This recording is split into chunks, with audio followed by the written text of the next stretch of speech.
marilah kita melakukannya dengan mata yang tertuju kepada Yesus. Karena mata kita ini kadang-kala kayak mata kuda. Ya. Mata kita sih di depan, kiri dan kanan. Tapi mata kuda itu di kiri dan kanan, tapi di samping kan? Kita di depan, kuda di samping. Jadi kuda bisa lihat kiri dan kanan. Makanya selalu dikasih tutup muka. Tutup mata gitu ya. Supaya dia itu tidak lirik kanan kiri, lurus ke depan. Terus kan kita gampang dikacaukan dalam dunia ini. Mata kita walaupun di depan tapi mirip dengan mata kuda juga, yang kadang-kala melirik kanan kiri dan gampang dikacaukan dalam dunia ini. Makanya Ibrahim mengatakan, mari mata kita tertuju kepada Yesus yang memimpin kita kepada iman dalam iman. Dikatakan bahasa Inggrisnya mencipta, creator, yang menciptakan iman di dalam diri kita. Makanya Galatia 3:11 dikatakan orang benar akan hidup oleh iman. Apa maksudnya saudara sekalian? Artinya bahwa memang ketika di dalam dunia ini kita harus diingatkan bahwa kita ada dan diselamatkan karena iman. Terus sekalian, jadi kita diselamatkan karena iman, bukan karena perbuatan baik kita.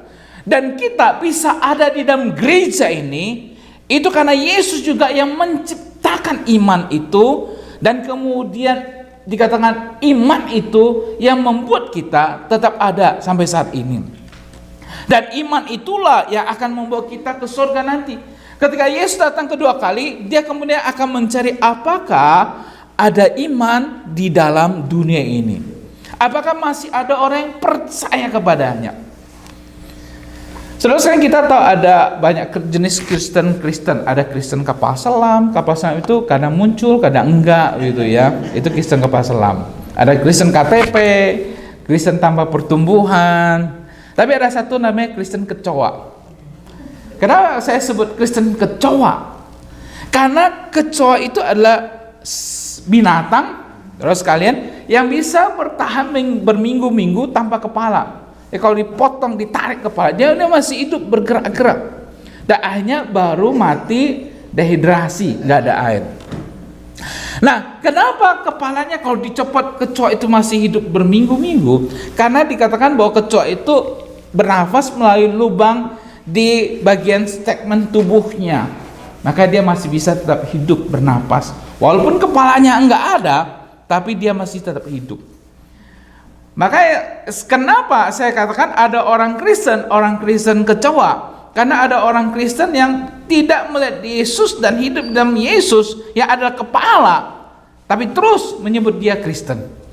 Maka ini disebut orang Kristen kecoa yang tidak menempatkan Yesus sebagai kepalanya.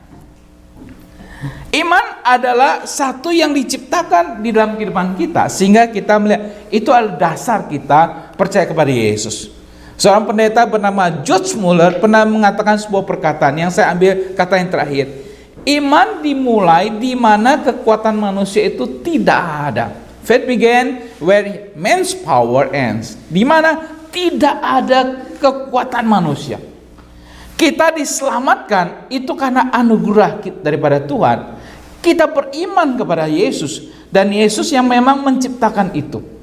Bukan karena usaha kemampuan kita, bukan karena kepintaran kita, bukan karena kita kaya, bukan karena kita mampu, tapi karena memang anugerah Tuhan yang kemudian memilih kita dan memberikan iman itu kepada kita.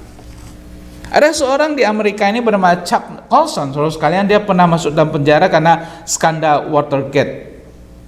Pada waktu 1973 dikatakan ketika di dalam penjara dia membaca sebuah buku judulnya Mere Christianity. Saya ada bukunya, saya pernah baca bukunya, dikarang oleh C.S. Lewis. C.S. Lewis ini ada seorang pengarang buku yang sangat luar biasa juga. Makanya ketika dia baca buku ini, dia bertobat di dalam penjara.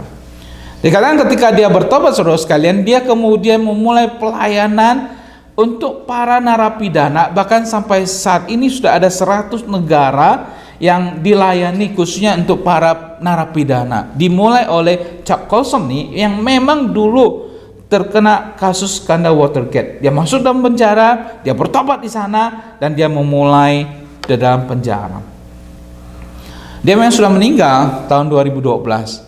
Tapi Chuck Colson pernah mengucapkan sebuah perkataan sangat luar biasa. Dia bilang gini ya, yang saya kutip terakhir, saya hidup setiap hari dalam kepenuhan karena saya menghidupinya untuk Kristus. Saya hidup setiap hari karena saya menghidupinya untuk Kristus.